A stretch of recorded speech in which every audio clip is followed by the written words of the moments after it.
Welcome, everybody. This is Costa Macris, founder and facilitator of etletstalk.com and the ET Let's Talk community. And I want to welcome all of you to our April 21st, 2018 installment of Saturday with Sheehan. These are conversations that our community has with our esteemed friend and colleague and attorney, Daniel Sheehan. And before I introduce Danny here, I'll do a little commercial here to let people know what etletstalk.com is about.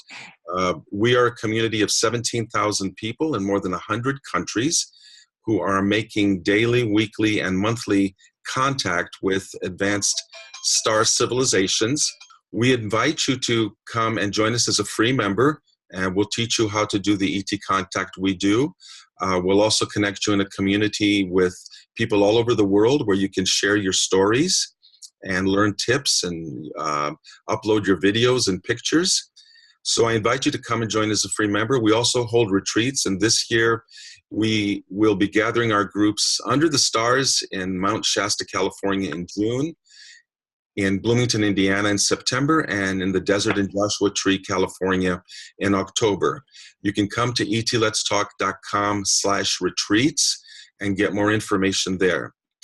Without further ado, I want to present our colleague, Danny Sheehan here. He's been the People's Advocate Attorney for 50 years. He may correct me on that, and has a long great career defending the public interest and rooting out corruption and holding the people in power who are should be held accountable.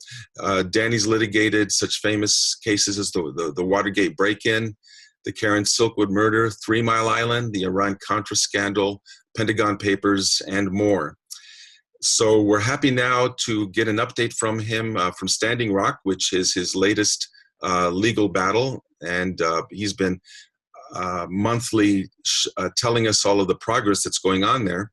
So without further ado, hello, Danny, and let us know what the latest is from Standing Rock.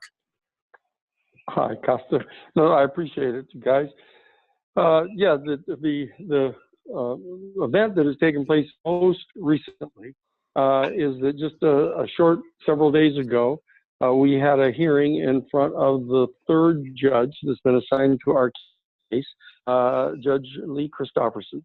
And he has ordered the state prosecutor to turn over some 40 paragraphs of demands that we have been making to the state prosecutor for almost a full year, demanding that they turn over information such as the police radio calls that surrounded the arrest of Chase Iron Eyes, the intelligence data that's been gathered by the officers that were involved in making these arrests, et cetera, that led them to assert that that Chase Iron Eyes was a person who instigated a whole riot against the state.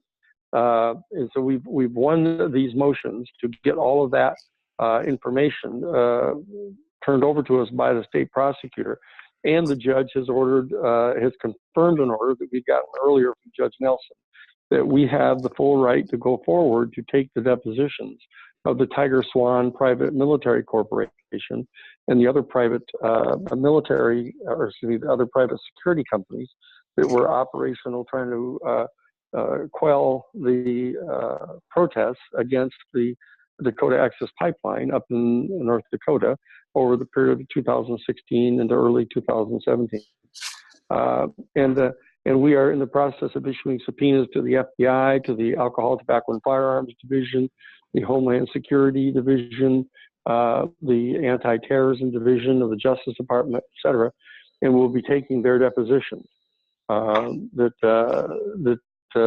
executive director has instructed me to talk with when we talk with you guys today, and those of you who are listening to this by recording, that we now have been given, since we've been given authority to take these depositions, there's some 80 depositions that we have the potential of being able to take here in this case that no one else has been able to get. And they cost a couple $1,000s each to take.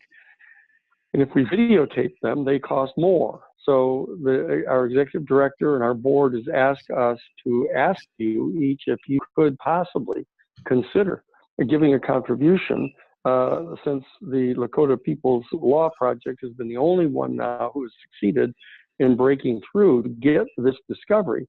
That if people could send from $10 to $20 to lakotalaw.org, it would help to defray the cost of these depositions, because we've been pursuing this for some 9 months now to try to get this permission, and now that we have been granted the permission, we have to have the finances to be able to pursue these depositions.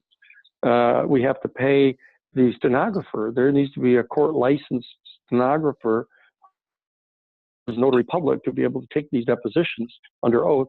And so I was just suggesting that those of you who would consider doing so is just send a contribution to lakotalaw.org so we could do this. But it's a major breakthrough. We had broken through on this earlier when we had reported it earlier that Judge David Nelson had ruled that we could do this, but he then caught pneumonia and had to recuse himself from the case. And there was some consternation about whether or not the new judge would confirm that order, but he has done so. And so we are now underway to undertake these depositions. So that's really the latest information from Standing Rock. There's supposed to be a new article coming out from The Intercept, which is the Glenn Greenwald and the other people, Eileen Brown and others, who are doing the investigative reporting also of Tiger Swan and Blackwater International, and this major new development of them being hired by domestic oil production companies to deploy the military tactics that they developed in the Middle East against domestic protesters, against the major pipelines that are crossing sacred lands of Native people and under waterways of people. So this is a major development, a major affirmation of our right to do this. And so we're just asking for people's support in helping to finance this. I know that none of us out here have much money, but this is one of those strategic moments where we can actually begin to gather the information showing that these private military corporations are engaged in unconstitutional and unlawful conduct, doing electronic surveillance against peaceful protest groups, infiltrating the organizations with agents provocateur, paying for full-scale what they call public diplomacy campaigns of writing articles and putting them in newspapers, pretending they're average citizens, much like Russia did during the elections, according to the allegations of the findings of the Justice Department. That they're doing the exact same thing.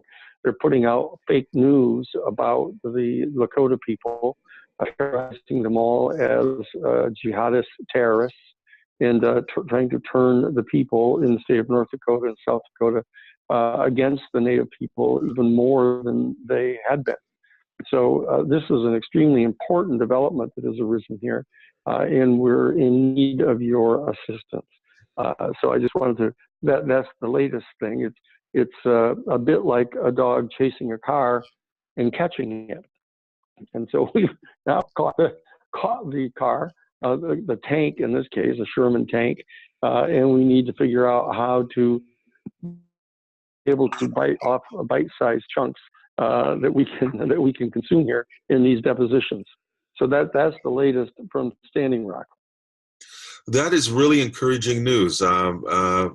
That is a breakthrough, Danny. Thank you for the persistence that you have shown, you and your team, to get to this, despite pneumonia of judges and so many other obstacles thrown at you.